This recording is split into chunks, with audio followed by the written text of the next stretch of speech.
hay'adda shaqaalaha dawladda Soomaaliland ayaa iclaamisay fasaxa shaqaalaha dawladda Soomaaliland ee maalinta bariya warkaas oo faahfaahsanna waxa inoo haya wariyaheena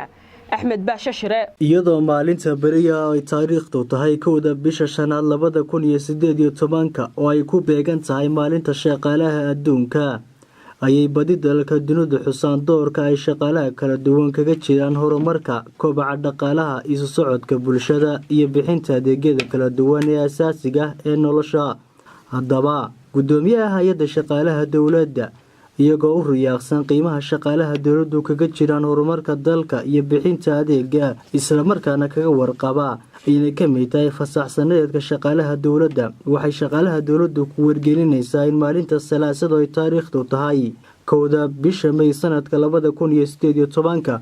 ay noqon doonto maalin fasax oo shaqaalaha dawladdu ka nastaan shaqooyinka ay qaban jireen maalinlaha hay'adda shaqaalaha dawladdu meel walba ay joogaan waxay u rajaynaysaa cibaado caafimaad waxaan uga baryaynaa bashbashyo barwaaqo Axmed Baasha Cali Shire telefishinka SBS Hargeysa